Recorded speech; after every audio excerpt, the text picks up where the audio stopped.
It's time for Gardening Inside Out, a live show offering you plant advice for any space in your life. Introducing your perennial hosts, David Bates and Josh Carey. Hey, and welcome in, everybody. It's Saturday morning. It's time for Gardening Inside Out. It's a tradition, David Bates. It is a tradition. Yes, for me and you, it's a tradition. Yeah, it's been, we've been doing this broadcast thing for sneaking up on 3 decades, Gosh. No. Parts of 2 centuries, 2 millennia, 4 decades, David Bates. Those are true statements, but they are absolutely true. And it's all because of you guys. But they're not an accurate measurement of time. That's my estimation. Anyway, we'll welcome What's wrong with the estimation? Well, I'm just saying it is based on hyperbole, and you're extrapolating hyperbole. Yeah, you're extrapolating the meaning of it more than what it should be. I'm embellishing it, David Bates. It might be confused as colorful embellishment, but regardless, we're glad you're here. Okay, but you know what's going to be today? It's going to be hot. Well, you know what? It's time because it's summer. By the way, this is, I guess this is the first full day of summer. Yes. It actually arrived at 9:42 last evening, wow. But it was not sunny. No. Which, strangely enough. But today is the first day of summer, and it was really unusual driving in at 5:30 this morning, and as I crossed the bridge where I have a view of downtown, and the sun was already up above the horizon. Wow. It's the only shot you'll get of that in 1 year, and I didn't get it. I only have the mental image. We need to get Phil Ponder to get that view again. Too late. Too late? Maybe tomorrow you can get a close one. It'll probably be 7 seconds difference, but it starts increasing. That's another topic, maybe for later in the program. Today is Saturday, the 21st of June. Going to be mostly sunny, 92 degrees, and a few clouds. Otherwise, a really nice day. We have not been devoid of rain to this point throughout the spring season. Tomorrow, we may get a small revisit of that in the morning hours. Again, 92, 1500s possibly in the morning, so it won't amount to much.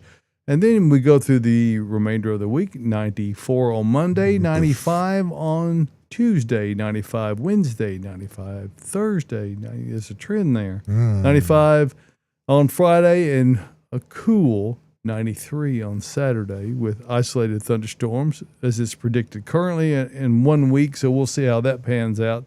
We're going to have mostly sunny conditions, a few clouds throughout the week, and it is a welcome to summer. One of the things that we've had all this rain. It has been glorious throughout the spring because people have not had to water. They're going to have to remember to do that. Yep. Now, let's give a check of the radar here, and you'll see, well, there's just nothing there. There's some stuff off the coast here, but this is indicative of the lack of precipitation, Josh. Really? Yeah.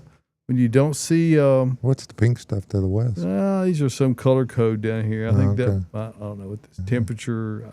Anyway, we're not concerned with that, Josh. Pay no attention to that man behind the curtain. Okay. And so there's that 6 to 10 day precip outlook. We're going to be near normal.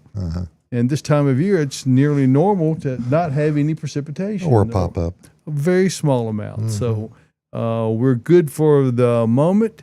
This week, however, we've already had almost 1.6 inches of precipitation. So 271 for the month. We are sneaking up on 35.5 inches for the year, which I'm sure you know, Josh. Our average annual rainfall is 39 inches. So we're, 3.5 inches away from our average annual rainfall. So although we start complaining quick about things getting dry, it in fact at depth is not dry. So we've had a wonderful reprieve all spring. It's been great for ease of maintenance after planting, but as they say, this too shall pass. So, yeah, pay attention to those new installations. Currently, folks. it's about 77 degrees here, live from the green room at Bates Nursery and Garden Center. Yes, it is. Gardening Inside Out. Here we are. Yes, we are. And we're really glad to have other experts on board along with us today, Yes. Josh, because we're a couple of guys, but there's a few other individuals here in the space that we're glad to have. Yep, Caroline Gantt, as always, special guest, the general manager himself, Adam Chapman. In the zone, Adam's zone. Oh, Tyler, come on. I liked it.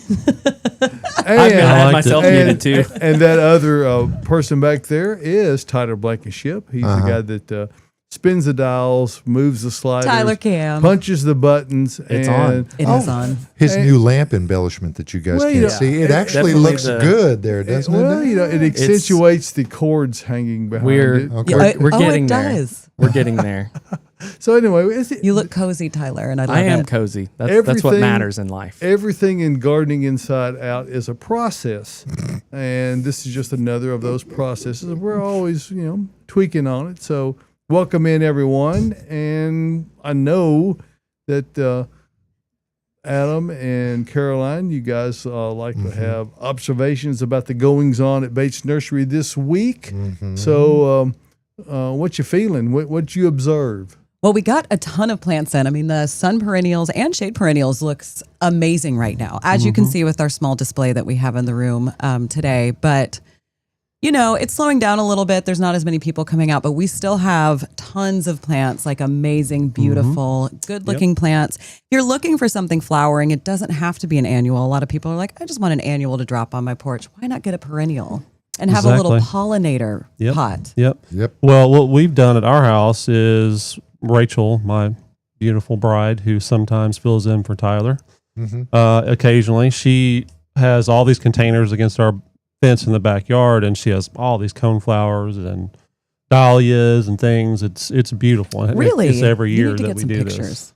this. Yeah, I'm pretty sure I've got some pictures. I'll send them at some point. But actually, on my Instagram page a couple weeks ago, I posted all the coneflowers. So. I think I did see that because I was a little shocked that you had them.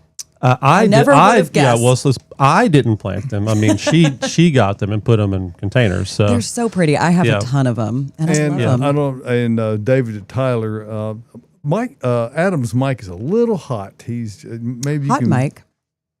Just just a little. I don't know if excited you to could be take here. that down just ever so slightly. I mean, All right, I'll work on that. maybe it's just Take me. them down. Yeah, take Maybe them down a it's notch. just me. part of it is your demonstrative nature, but and that's Could not be. a bad thing. But and part of the great thing about the communication skills that we have with our customers who are kind enough to do business with us is that this time of year, when it's a little slower, we have more time to spend with individuals than we do in springtime. I mean, we're always appreciative of the spring rush, and it's its own experience. However, it does limit our ability to be able to spend time with individuals as much. So if you've got a more detailed list of questions or you've got photographs or whatever, you bring those out, you really have a much greater opportunity to get more one-on-one time with an individual to help you work through that. So that's the difference between summertime, which is what it is now, and the springtime, which was then. Happy So- first day of summer. And to you. Yes. So we'll all have sunny summertime dispositions through the remainder of the season. It's time to get hot. Between 1:30 and 3 o'clock in the afternoon, inside a new construction house, Oh, yeah. I will not have sunny No. dispositions. No. There will be. No. But you'll schedule to not be there also, won't you? As often as possible. Yeah.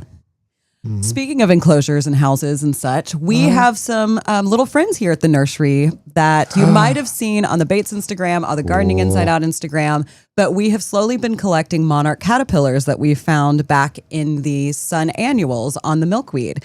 And so we have 2 enclosures up in houseplants if you want to come visit them. I found Steve, who works here, one of our landscape specialists checking in on our friends this morning. He said the babies are doing okay.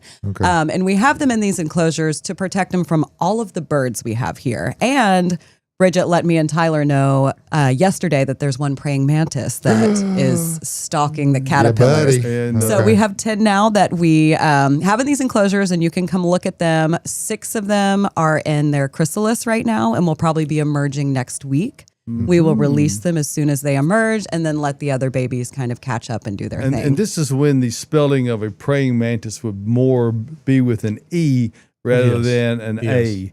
They're not so much in thoughtful meditation as they are hungry. They're in stalking mode. And ladies and gentlemen, there is no extra charge for this enclosure. There's not. It's not an e-ticket. It is an e-ticket ride, but it's not. Bring the kids and the grandkids and come out and see them. It's pretty cool to get to take a look at them. It is, and you can watch them eating the leaves like in real time. It's insane how much they eat. They're so small, and they just will chomp down an entire leaf, and they grow so fast. They're very hungry caterpillars. They're hungry caterpillars. I know we might have some. There's There we one. go.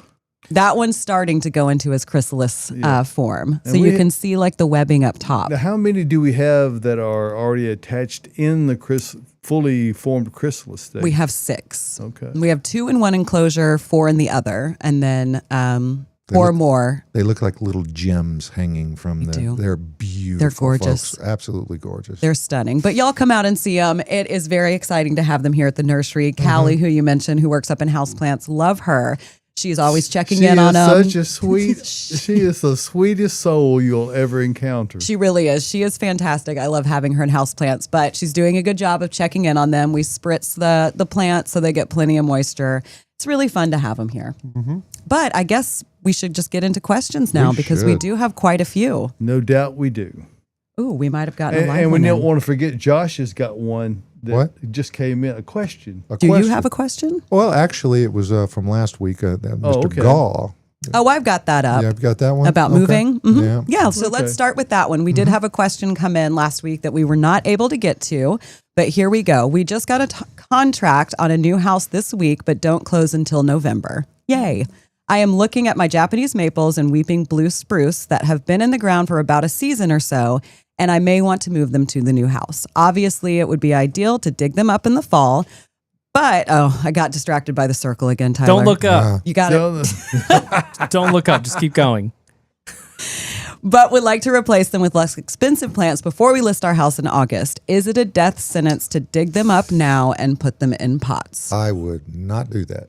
I mean, it's not a death sentence. It's No. not. I But mean, it's doable. But you're going to have essentially newborns that you just got to take care of. And if you'd all done the it time. 2 weeks ago, it would have been a lot better than right now because we're getting ready. I mean, not getting ready. We have made the transition into hot weather, and heat and sunlight are stressors on newly transplanted items.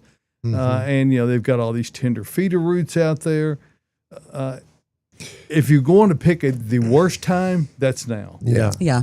Now, I would consider Maybe August is technically worse, but maybe you can negotiate with the buyers that you can exclude these, but keep in mind, folks, that beautiful Japanese maple is going to make somebody want to live in that spot. It's true. So, I mean, you have the curb appeal.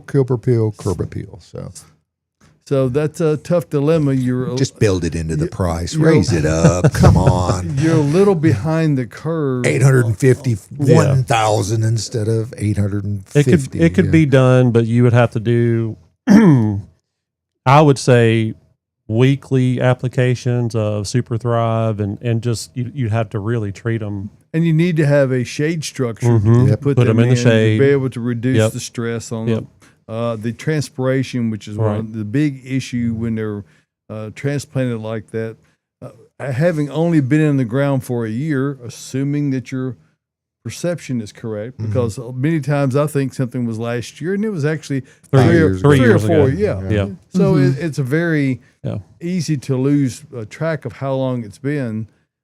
At this point, you're either better off to negotiate it into the price, or simply negotiate it in that we're going to dig these up in November. And it may be that it's not a big deal for them. Right. Not everybody has the same level of commitment. Or care and interest in particular plants, and you can conjure up a story that gives them sentimental attachment. Grandma gave it to me. Something like that, and go that route. But play the heartstrings card. And my baby farted and puked on that tree one time. Oh, So I have thought if tender. I ever move, I'm digging up a lot of things. Well, no matter what time of year it is. you're going to do that anyway. I'm going to move them, true. yes, but I That's usually will dig them up and put them in the ground immediately instead of like put them in a pot and then in the ground. But I have thought this through. I feel like it would be hard to move if you have some gorgeous plants that you're attached to or that you just love looking at. Well, you might not be able to conveniently, given that you work at a place that tends to have unusual things and you're a collector of those things. Yes, I am. You can't just go out and buy another one. I know. No. So I don't plan on moving. They're going to bury me there. It'll be fine. Hey, Colin says, are y'all going to have a butterfly enclosure experience? Colin, I had talked to Tyler and said, can we just get a big giant enclosure that we can walk into? And he said, Caroline, let's get one that's kind of big You and can. then we'll make our way up. We could build one. There's a gentleman who used to work here a long, long time ago, Calvin Jr. He has a butterfly. It has a certain name for it where you actually Walk into it. Monarch Canarium. Well, I'm not sure what the name is, but he has a greenhouse and he has Butterflies inside. Oh yeah. So, Colin, we might work on that one day. That would be exciting. The difficulty of that is keeping like the praying mantis and That's keeping correct. the bird. If it's big enough to walk into, it's big enough to to fly. Yes. Yeah. Walk in with you. Yeah. Yes. They're very safe in their tight little enclosure. Well, I know right when you now. go to like the aquarium in Chattanooga, they've got a place for them. It's like they have a It's a double entry. double door. entry. Yeah, you go in and then you go in another door, then you're in. Yeah, there. we just need an airlock. Yeah, that's Yeah. what we There need. you go. Make it happen, Adam. After the show, start planning, and then we'll start See building. what I can Elon. do. It's a We need Saturday. one. It'll be fine. Hey, and Joyce has asked a question already. Good morning, Joyce. Joyce says, I pruned my boxwood in February, which I believe is what's recommended. Is it okay to prune again? They are looking like they need a haircut to even things out. Yes. You can do that right now. As soon as the new growth hardens off, you're perfectly welcome to. And it's really a great time to, because the mistake or the correctional thing that many wind up doing is that they go too long between prunings and it requires you to shear it really hard, get into that more woody stems. And when you do that, it's not injurious to the plant, but it forces these breaks down lower. So if you can, boxwoods are one of those kind of formal looking plantings that it's just easier to kind of keep them looking nice all along. And of course, we're lacking the boxwood enthusiasm of Austin today. Otherwise, it would be being spit toward the cameras. It would be palpable. Yes. You would have heard Joyce really Shout loud out, as he shout out started. to Austin. Yes. Hope you're doing well. On Kev? vacation. He's on vacay. Oh, Yeah. okay. He's probably watching us right now. Well, Judging. yeah. I like boxwoods, but I don't. You don't have, dream about You're not them. passionate about him? No, I don't. I don't think so. Maybe I have. I I'm don't sure remember. you've had a boxwood dream or two. I Working did- here for as long as you've I been did here. have a dream the other night that I was dreaming. Now, I don't remember what That's I was Inception. dreaming. So in my- Inception. Did you see Leonardo DiCaprio? no, I didn't. But Okay. but I did have a dream. I was dreaming. I don't remember what that dream was about. But it was a dream of a dream. But yes, Let's dream up another question. Okay. Please. Here we go. My figs are falling off before they get ripe. Uh-oh. They are in containers. Well, I would imagine it's probably could be a nutrient deficiency. Could be. A little dry? yeah. I would be more inclined to think it's wet. Really? Yeah. That would be. Okay. Yeah. I don't know. Could not be draining well enough. But it's hard to say for sure. What it is, but Also, many times if they're in a plant that's heavily foliated, they're getting a lot of shade. The plant may selectively be dropping off some fruit because it's sucking excess energy from the plant. My figs this year, and I don't know whether in this case of the questioner, if they moved them inside or not, they got killed back to the ground for the I think 80,000th time. Well, yeah. third year in a row, and there's Yeah. nothing unusual about that. But what you don't get is you don't get that early crop, which is always the best one. You get, and I've got all manner of green ones on my fig at home right now. You got a Chicago Hardy too, though, right? Actually, mine is not a Chicago Hardy. It's not so different than that. It is, and I can't call the name right off the top of my head. I'll get it in a minute. But Frankenstein or something? King Arthur? Is that what King Arthur? Thank There you you. go. Thank you. I knew it was Tyler. King something. I couldn't Yeah. remember what it was. Yeah. King, and it was a collection from a North Georgia fig, and it's quite hardy, but like all other figs, it's susceptible to freeze back damage. It never freezes out, although twice I have had the shovel out, ready to dig it out because I was sure it was dead, and then pull the mulch away, and there's little leaves emerging. So They always come back. Yep. I've tried to dig mine up. Yeah. It's halfway dug up as of last year. But it's still sprouting back out, right? Yes, I got all the way around it. My shovel broke, and I was like, I guess I'm not moving it today. And then it just still like that. You can't tell anymore unless you get really close. But it's just as big as it was last year. I think that was out of spite. That I left it? No, I'll that show the you. fig came back. Yeah. It was out of spite. It might I'll be. show It you. might be, perhaps. But if you were going to get a fig now and plant it maybe in the ground or put it in a pot, maybe it's a soil thing why those figs are just falling off. What would you do? I know what I would use. What would you use, I Josh? use Earthmix. Well, that's what we recommend here at Bates Nursery and Garden Center, and it's widely recommended by a whole host of sellers around Tennessee, Kentucky, Western North Carolina, Northern Alabama, even out in Crested Butte, Colorado. And what all those many independent sellers know is that it's a product that really has no equal in the marketplace. Whereas many products are produced with the economy-based mode. You know, what's the cheapest things we can put in there to fill the bag up, without the consideration of how the plants are going to grow off, what effect is it going to have long term on them.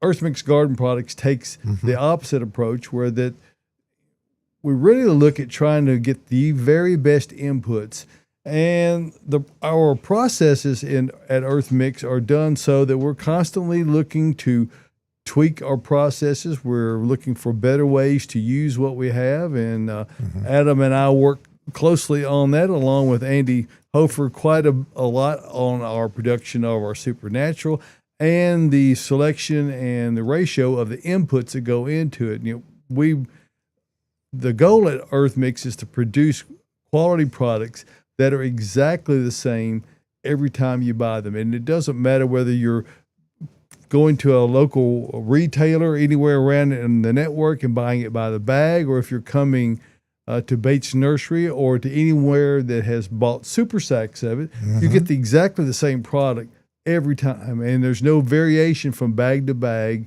or scoop to scoop. So you can be assured of that. You can see all the Earthmix locations by going to findearthmix.net over at earthmix.net. And there you'll see all the pins, different colors by state. Kentucky's blue, Tennessee is orange, Alabama's red. I see a theme there. The green is where the consistency drops off, because I don't know that, except that it's green in North Carolina. Well, yeah.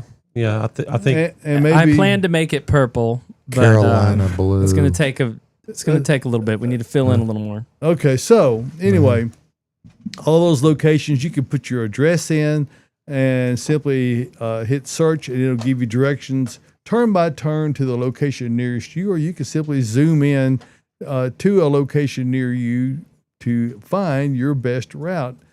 There's a complete line of Earthmix products. Every Earthmix product is 100% organic. There are no chemical additives or fillers ever used.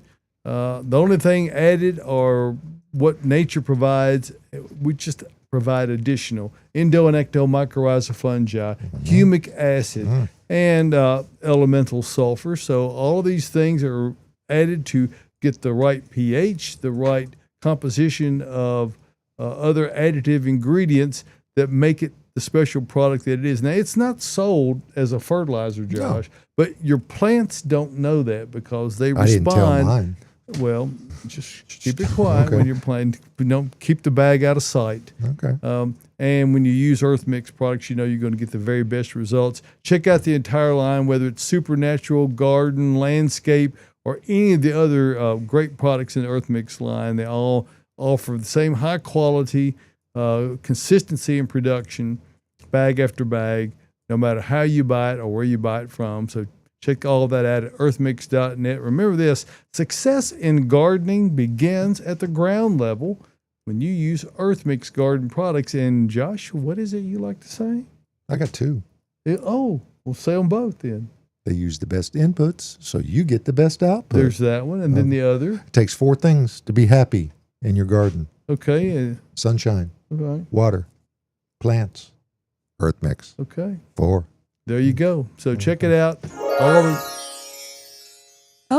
Wow, that was magical. Whoa. I guess that's I guess he said the magic words. That's the official segue tone that says, move on, David. You've talked to me.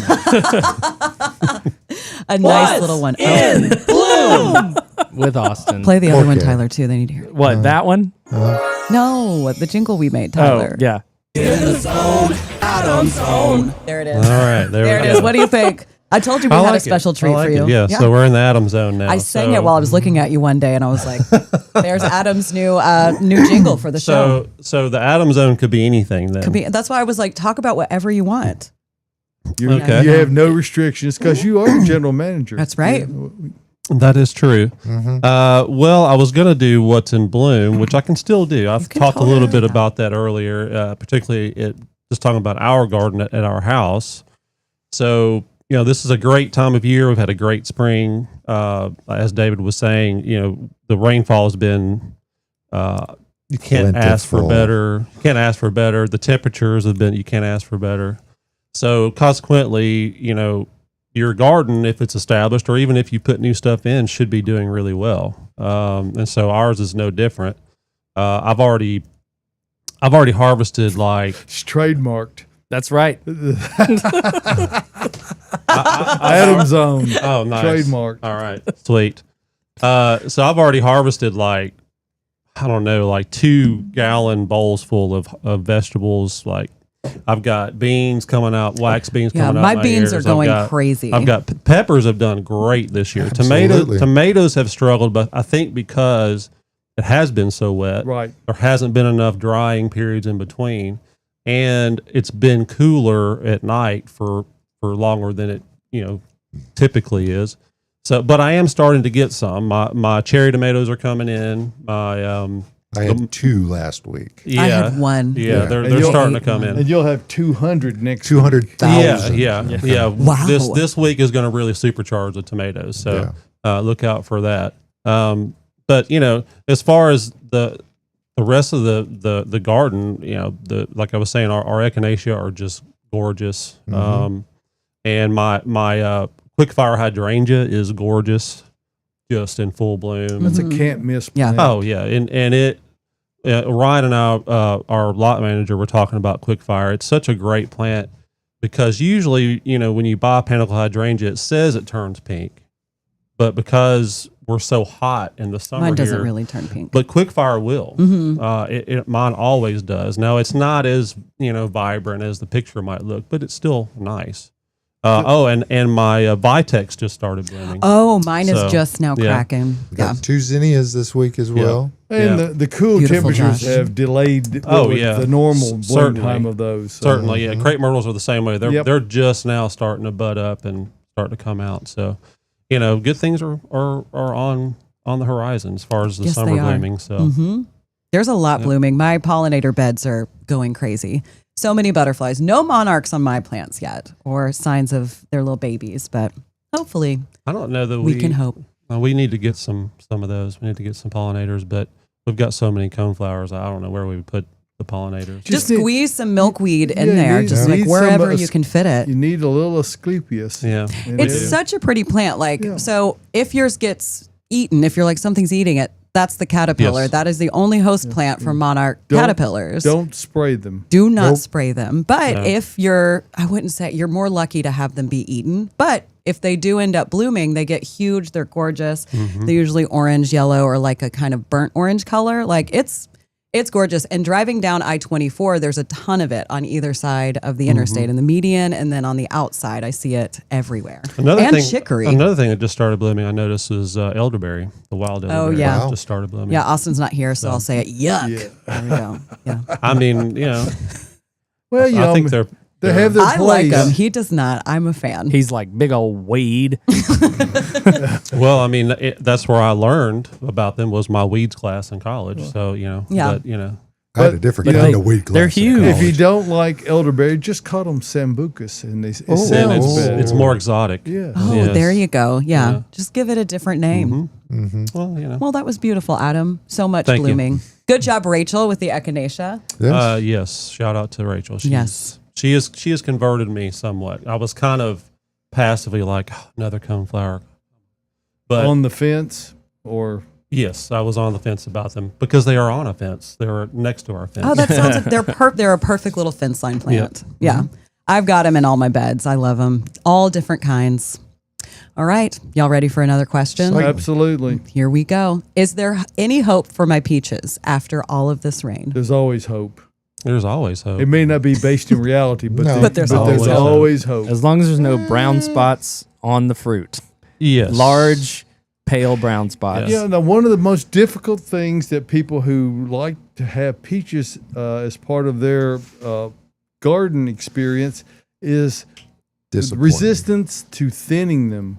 You know. Oh, yeah. And if you've got peaches that are touching or even close to it, They'll rot. you get one rotten, you're going to lose a huge amount, if not all of them. The rule of thumb is to take your hand and use that as the spacer. That gives them mature fruit, not where it is right now, but with the size they'll be when they mature, room to grow and expand and have adequate airspace around them. If you do that, you can alleviate most of the planting and other things. So just go in there and pinch out the ones that just grin and bear it. It'll be worth it. You're not going to be able, if you ever seen a peach tree that all the peaches are left on it and it breaks it down because it cannot support the weight. Nope. No. So, Well, part of that is breeding. I don't think peaches in nature were like that until we Got our hands on 'em. bred them to be so fruitful, which is fine. But like you were saying, David, and the other thing about it is you're also, if it has that many fruit on it, it's too many fruit for it to really, you want to thin it out so that it can concentrate on fewer fruit. So that helps the tree structurally and helps you actually get a harvest out of it. absolutely. And go see a nursery. If you go see An orchard. an orchard in Georgia or northern Alabama, they're not pretty trees, folks. No. Well, no, they prune them back to where there's just stub looking. right. But the reason for that is So that you can reach 'em. you take those long branches off, it reduces the canopy. Therefore, that leverage effect that all that weighty fruit produces is decidedly They don't use less. 2x4s out there. They don't have to because they prune them correctly. So and that might not be the look you want in your yard, and I get that because it looks like you're some kind of a masochistic arborist. Well, I mean, Landscape aside, just happened to- really almost for any fruiting tree, even apples, even pears, it behooves you to do some pruning. It really does. Yeah. It does. and we Pruning is all good. need a little behoovement in We our do. life. That's We do. right. Hey, we got a lot of live questions Yes, coming we in. So do. let's get to those. Colin says, is Caroline ever going to do a medicinal or garden tea webinar? Colin, I did. And I said webinar weird. So let's repeat that word. Webinar. I did do a medicinal plants webinar a few years back. I believe it's called Medicinal Plants 101. Tyler, do you remember? Yeah, it is. So you could go back and look that one up. You could go back and look it up. It's very long. Did you I think talk that was about my longest elderberries one. on that one? I can't remember what all I talked about. We talked about a lot of stuff. Yeah. You can and always then- you can always tell the podcast or the those kind of things that happen in the summer or winter because they tend to be longer. We don't have time in the spring. In the spring, yeah. No. We usually don't do them in the spring just because it's so busy. But a garden tea webinar would be great. I know I have a couple like tea garden areas in my landscaping. And then Mikey says, I have 2 milkweeds in my beds that are self-seeding because I did not plant those there. So yeah, they get these like kind of massive seed pods and they'll dry and they'll crack open. Yeah, and they're fuzzy. So the wind will pick them up and blow them all over the place. So that is a great plant, self-seeding, and just, I mean, it's so good. And when you see those do not mow areas along the interstates and highways, that's what that is. That's what they're trying to allow those the opportunity to form seed and multiply accordingly. And then Joyce says, Adam, how do you keep the rabbits from eating your echinacea to the ground? Well, wascally rabbits. I would say that in our case, we have not planted them in the ground. They're all in pots. So I think that's part of it. They're not huge pots, so there's nowhere for a rabbit to hop up and stay. You know what I'm saying? They could hop up there if they were these huge containers, but they're stand on their they're back not legs, jackalopes. No. Well, and I would say it's also some degree we used to have our dog Roxy who passed away last month, which is sad. I'm sorry to hear that. But she just being in the yard, she would keep them out, rabbits keep out. Them Now we still have our outdoor cat, so he probably does a lot of. I feel like the outdoor cat. I have a lot of echinacea in the ground, and I, knock on wood, have never had an issue with anything of a cat. eating. If you have outdoor cat, you won't have an issue. I have cats that just keep showing up. If anyone wants a cat, let me know. I have heard an unusually large amount of others who are having the same problem with rabbits infiltrating their gardens and chewing their. Don't get it happens. Started. Joyce, just get you about 5 cats. There you go. Well, or an air rifle. But then you have to be out there all the time. Not all the time. No, they'll sit there and eat the clover. Just early in the morning, I see them all the time when I walk out the door. Either that or, now Renee's, they're so cute, though. Renee's suggestion to one friend was to get a falconer to bring a. You could do that. Actually got a hawk. Yeah. And reduce the population. I've got one that's laying in my oregano. The ones that are not reduced. Get the hint. They get the point. They have a strong suggestion. Maybe we should leave. Joyce does. She sent us a video a little while back. We didn't get it up, but of I think it was a hawk coming in and taking a rabbit out of her yard. So she does have that right now. She must just have a lot of ultimately, that will happen regardless. Because that's happened here at the nursery. Every couple of years, we'll have a lot of rabbits, and then you'll hear the cries of the red-tailed hawks. And I want to call you attention to something. I really appreciate you using the word regardless, or you can say without regard. Yes, but don't say irregardless. No, don't say that. I mean, I'm talking to all of us. That's a pet peeve of mine. That one word. Joyce, I've got inside cats too, and she's not doing a thing about the rabbits. She just sits there and watches them. My indoor cats just sit there and chirp at them. Probably wouldn't know what to do. Oh yeah, she would. She was if a she rescue. Got out. Okay. All right. Man. She'd take care of business. Let's get to some more live questions because they're still rolling in. So yes, Cheryl is saying, we have 2 crepe myrtles and 1 blueberry bush that have been trying to bud and grow leaves but cannot. The green is about 1/2 inch up and up and down the branches. They have been this way for about 2 months. They are trying to live but struggling. Super Thrive. You love that. Get you some. Well, what it is, it's not a fertilizer. It is vitamins and hormones that plants cannot. When a plant gets stressed, it goes into a death loop, a death spiral. They can't make certain hormones that tell cells to divide and grow. So you have to provide that to the plant as long as there is living tissue there. It's not fertilizer? I mean, I think it has just a trace of something in it, but I've never. You definitely want to fertilize as well because the plant is going to start to need nutrients.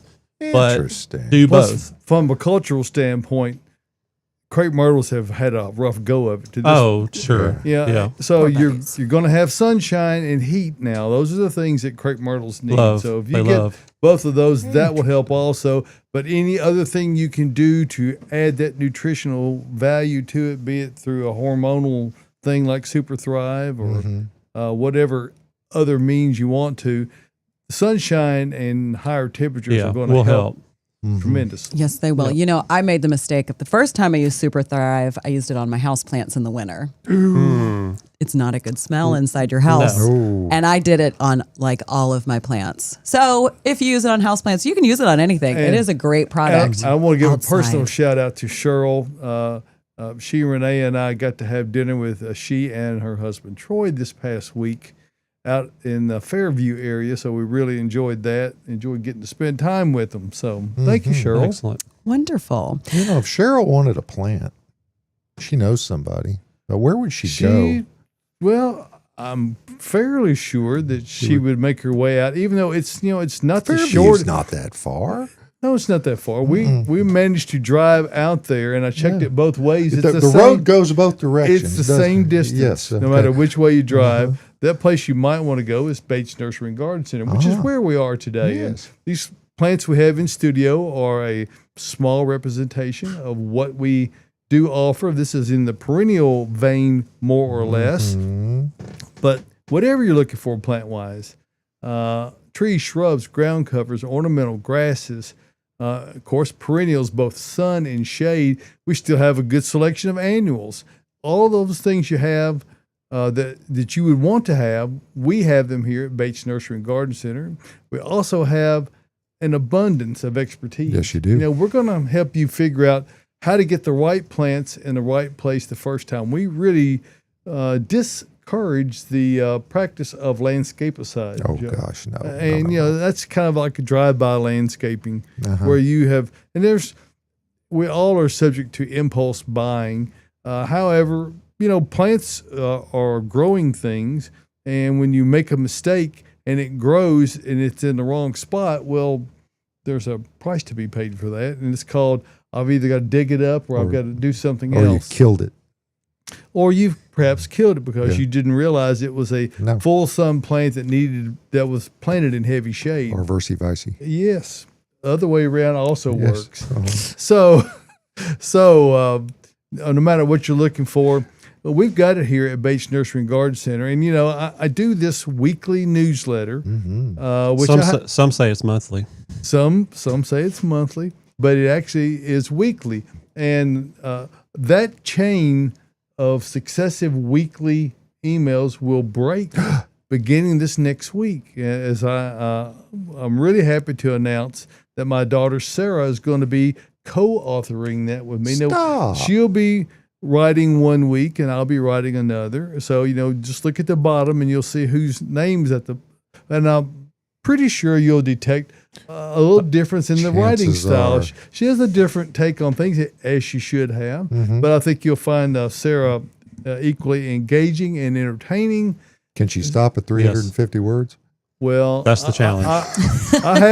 I haven't placed that limit on her, but I have suggested that maybe we don't want to be, it takes more time to. My favorite Mark Twain line is that I apologize in advance for the length of this letter. I didn't have time to write a shorter one. Yes. So it takes a little more time to write concisely enough with enough powerful words to be able to convey the message succinctly. So I'm confident that Sarah will do that and do so well. So check that out starting next week. And In the Garden with Bates Nursery newsletter that comes out at Thursdays at 3:50 p.m. So check that out. Check out everything we've got at Bates Nursery and Garden Center. Our website has everything that we sell, searchable online. You can either look at it by categories. One of the categories you should look at this week are trees. Because if you're a reader of the newsletter, you know that this week only, through the end of business on Thursday, we're having 25% off on all trees and bags of Earthmix landscape. Wow. Now, it excludes Japanese maple. You'll see that asterisk up there. And what does that mean? You looked at the bottom. That's what that means. Yes. No Japanese maples, but other than that, all deciduous trees that we have on hand, and we have an extensive selection. Right now. Right now, we do. Yep. Yeah, and we went through several yesterday. Beautiful out there. So, the great thing about container trees, particularly at this time of year, is there is no transplant shock. You don't cut a single root. All you got to do is keep it watered, and you will need to do that. There's a kefir pear tree with pears on it back there. Yes. And it will be at someone's home Yes. soon. So come check all that we have and the tree selection and everything at Bates Nursery and Garden Center, where we have been beautifying Nashville since 1932. It's our 93rd year of business, the 50th anniversary of the Garden Center actually being built. So we're thrilled to be a part of the Nashville and the surrounding area community. No matter where you're coming from, we like to say it's worth the drive from anywhere. Come see us, Bates Nursery and Garden Center. Yep. So there we go. There Come you on go. down. Come Hit on. it, Tyler. What's in room with Caroline? All right, let's talk about what we've got in room today. So like I discussed at the beginning of the broadcast, we have a lot of great perennials in at the nursery right now. So I brought in just a sampling of what we got in this week, but let's start what's in the corners. We've got crepe myrtle. They're starting to pop around town. They're starting to bloom. I have two. They're not blooming yet, but we've got summer lasting strawberry crepe myrtle. Look at that. I was getting all the plants to bring into the green room yesterday, and Steve, one of our landscape specialists, shout out to Steve. Fantastic. Love having him here. He pointed these out. He was like, Absolutely. Caroline, I think I have the plant for you. And it was exactly what I was looking for. It fits everything yeah. perfect in that corner. Usually and crepe gorgeous. myrtles are all about flowers, but that one has such incredible foliage. It really makes it stand out. So Yep. Truly does. I can't wait for mine to bloom. I still don't know what colors either of them are. And then behind myself and David, we've got cast iron plant. So really great shade perennial. It has a tropical look if that's something you're going for. And I've grown this in pots outside, and mine stayed evergreen through the winter. So it gives you a little bit of winter interest. Now it did get some dieback. We got really cold one year and then it died because I didn't have it in the ground. But I'm a big fan of this for a shade bed, like deep, deep shade. It can handle all day shade, no sun. It will be perfectly happy and content. I've always tried to figure out what the derivative of the common name for that. Cast iron. Yeah. I don't know. There's nothing Cotton about it. lodge? It's not porous. It's not particularly brittle. Maybe it's just so strong. Maybe. Maybe. But you because could it hit was somebody with a grown in a cast iron lodge? plant and kill him. So I don't know. And then under the TV, I brought in short-toothed mountain mint. So I've got this one planted as well as a couple different varieties of this plant. It is cool. great. So if you hear the word mint, we actually talked about this last week and you're like, oh my God, it's going to spread and it takes over. This is actually a different genus than peppermint, spearmint, those herbs that you imagine spreading. I would say it's more or less invasive than those. Now it will spread eventually, but I have this specific variety planted on my wood line right now. It does like a little bit of shade, but Celeste, who works back in shade perennials, and I have found that if it can get a little bit of direct sun, especially in the morning, it will be more upright and less sprawly. So mine is actually to my shoulder, and it has the same growth habit as my Northwind switchgrass. It's very round. It's about almost a bird bath width apart as far as the top. And it's not spreading by runners just yet. Now I'm waiting to see if it will in a few will. years. It will. It will. But it's so contained, so clean, so perfect. And as it begins to set its buds to bloom, it has this like frosty white tips on the Cool. top leaves before it shoots up those blooms. So sunlight, love this if I plant. hear you right, sunlight reduces sprawliness by a marked percentage. By a At least- lot. Celeste by and at I were least like, a bird bath. by David. at least a bird bath. And now Tyler has gone on down to the front. So this is going to be the Smokey Mountain Mint. So this one has more of like a darker maroon tinge to the lower leaves, hence the name Smokey. And then you'll see up top, you can see this light kind of fuzzy look on the leaves, even better on this one. And some of these are actually starting to bloom. The blooms have kind of a purplish pink color. They're small, but this plant smells amazing. If we had Greg back in here to smell I this can one. smell that one just by you handling the foliage, and it's a few feet away, so it's quite aromatic. I'm not It's sure it great. would do well in a mojito though, but it does smell. It doesn't really have good. quite as much flavor as like a peppermint. Okay, and then let's just talk about these perennials I brought in. Had to bring in lamb's ear this morning because mine looks great right now. And we And do not Austin's have not someone here. in this room to be like, why? Yuck, worst plant ever. Wait until you see it in the fall. I love this plant. Call and shout out. Yours looks great. I know you love this plant as well. Super Beautilous. cute plant.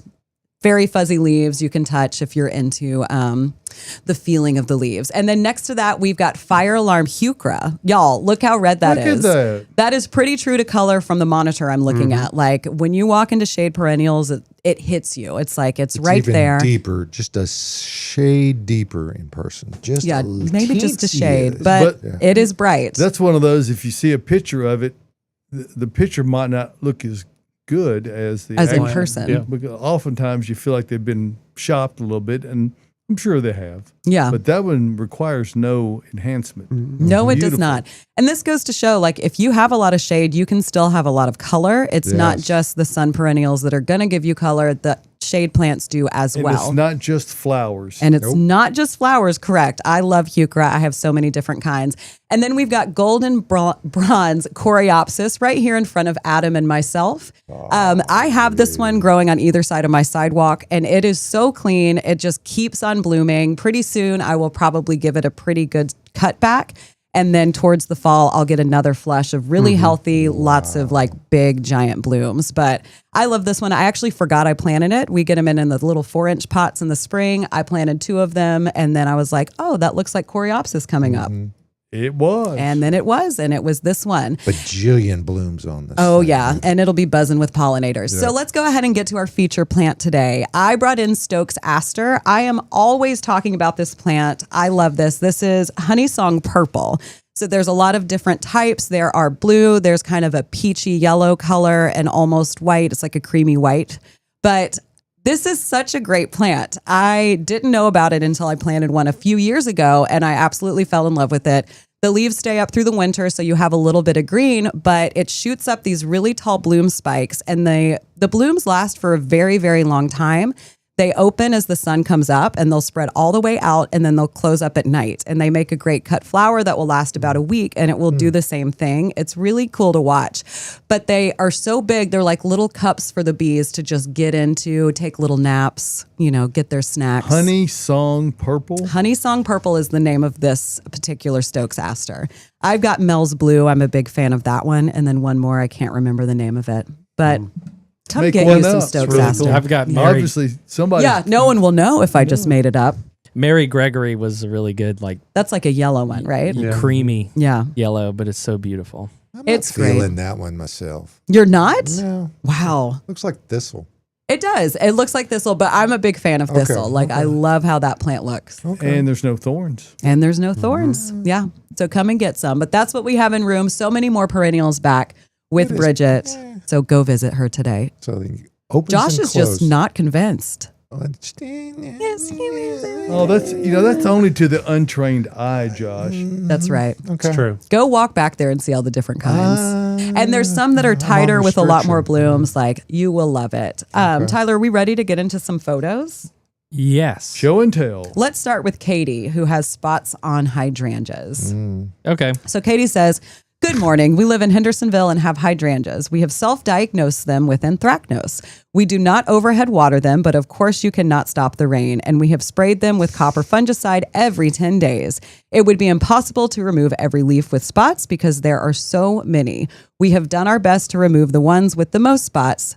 They have beautiful blooms this year, but last year the anthrachnos eventually affected the blooms. I am attaching photos. What else can be done? Thank you. Well, what I would say is, It looks way cleaner than mine. yeah, it looks about like mine. I've got a summer crush that's looks about like that. The biggest thing is the copper fungicide is great, but in the wintertime, you'll need to spray the stems with dormant oil or neem oil. So, because what happens is, of course, The anthrachnos. camera's losing it right now. Whoa. Of course, Whoa. anthrachnos is airborne. Most diseases, fungi, are airborne. Like their spores are just in the air. So, but it does help to reduce the disease in that spot if you can do everything you can. So, at the end of the year, when the leaves have fallen off, get those out of there. Spray the stems with dormant oil. Yeah, it's really all you can do. And make the weather change from cool and rainy to more warm and sunny. That's a little more difficult, but Drop some humidity. weather has done that for us, so Yes. it's hopefully Yep. will improve Yes. naturally, simply Yes. because the climatic conditions are less conducive to the fungal and Growth. pathogen production. Mm-hmm. That's easy Yeah. for me to say. Yes, it is. Dryer. A lot of my hydrangeas. Yeah, is that what I meant to There say? it is. I don't know, Tyler. David. I blacked out. And then we've got some dogwood photos. And the email says, good morning. My question has to do with 2 dogwood trees in my front yard that are approximately 55 to 60 years old. The trees bloomed beautifully 2 years ago, but since then I have noticed that they did not bud or leaf out as well. I had a tree service come and look at them, and they recommended an insecticide. I'm thinking that it may be too late for these trees if it is anthrachnos. We're back around to this. My question is, how can I preserve them, and is it safe to plant another flowering tree nearby? I really don't want to cut these trees down. It doesn't appear that any other dogwoods in my neighborhood have issues like this. What do you recommend? Well, I don't know how an insecticide is going to help anthrachnos. At all. It's, Tree service, huh? the Yeah. dogwood anthrachnos is one of the real things. Yes. And They look beautiful, though, is it? The Cornus Florida are the most susceptible to Which that. is Actually, likely, if it's 60 years old, it's likely just a species, would you think? it's probably now, not and that one had a pink offshoot on it, so Yeah. I don't know. It was a grafted one at one time, Yeah. anyway. Could be wood borers. Could be. And that would be the thing I'd be most concerned about. Anthrachnos generally is not lethal. Mhm. Wood borers are. Mm-hmm. So if you've got any signs of the bark peeling off a little bit, or a little holes about the diameter of a number 2 pencil lead, those are not good signs. But I would think any arborist would quickly discern the difference between those things, But he thought and it was would look for it. Yeah, he thought it was insects, though. So Yeah. it could be insecticides, but on a borer spray, but maybe that was what the tree service was thinking, but doesn't sound like what that was their diagnosis to me, does it, David? Yeah, frequently it's the, and I'm not casting any shade on someone's level of professionalism, but the old joke is the difference between a professional landscaper and an amateur landscaper is a professional amateur landscaper has a pickup truck and a shovel. Yes.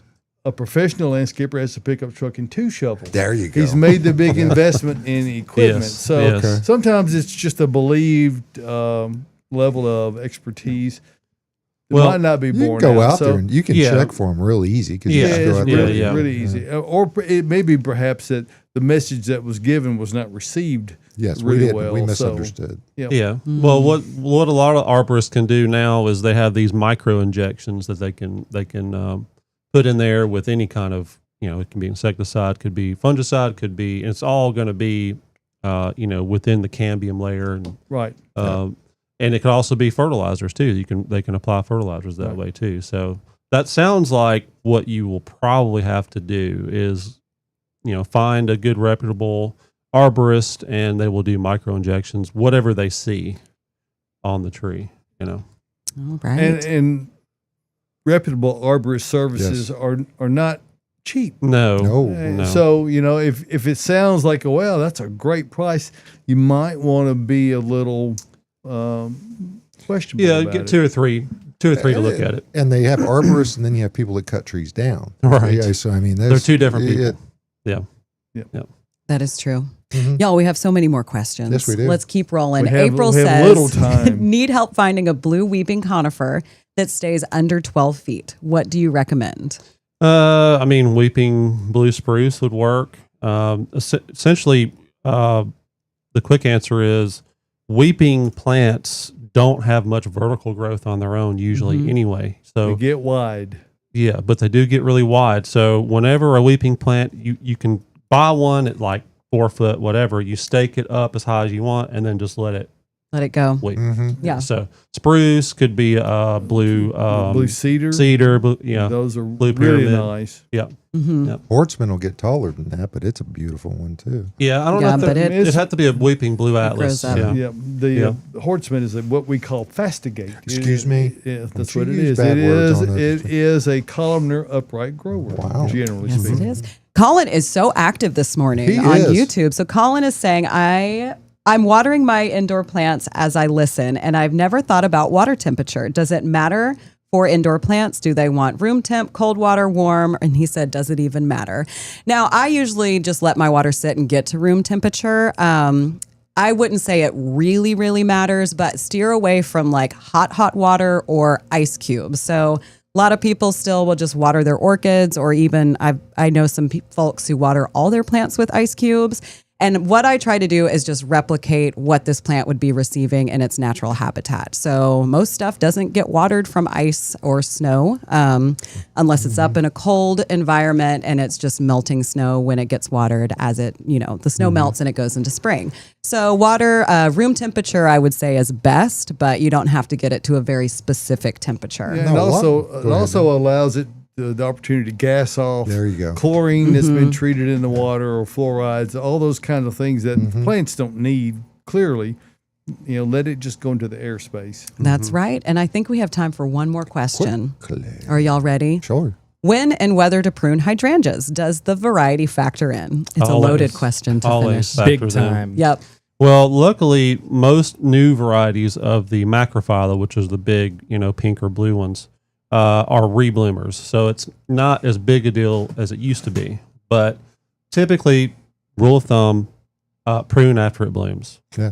And for a quick Latin lesson, macrophylla just simply means big leaf. Yep. So, And we have a great webinar where Austin goes through all the types of hydrangea, and I believe Long he tells one, you too, when buddy. you Yes, should be pruning it. So if you really want to go into detail, look up Bates Botanical Boot Camp and look up the hydrangea Adam webinar. Chapman, thank you for being here today sir. and capably filling in a little less enthusiasm, but a lot of information. So thank you for that. He uses his hands almost as much, though. Yeah, well, but he doesn't scream when he puts his hands up. That's true. All righty, usually. folks. Hey, next Saturday morning, we're going to come back and do another show. But in the meantime, hey, check out the podcast. It comes out on Wednesday. I believe it does. On Wednesday. Okay, like, subscribe, share, tell the whole world about us. And we appreciate you because that's what we're here for. Give you a little bit of fun and a little bit of information. A whole lot of information a lot of times. Yep. Hey, folks, big sale. 25% off all trees. Excluding Japanese maple. And bagged landscape as well. Yep. That's Through a buy. June It's a deal. 26th. All righty, Good folks. deal. Check it out. Thanks again. See you next Saturday morning right here from the Green Room Studios at Bates Nursery and Garden Center.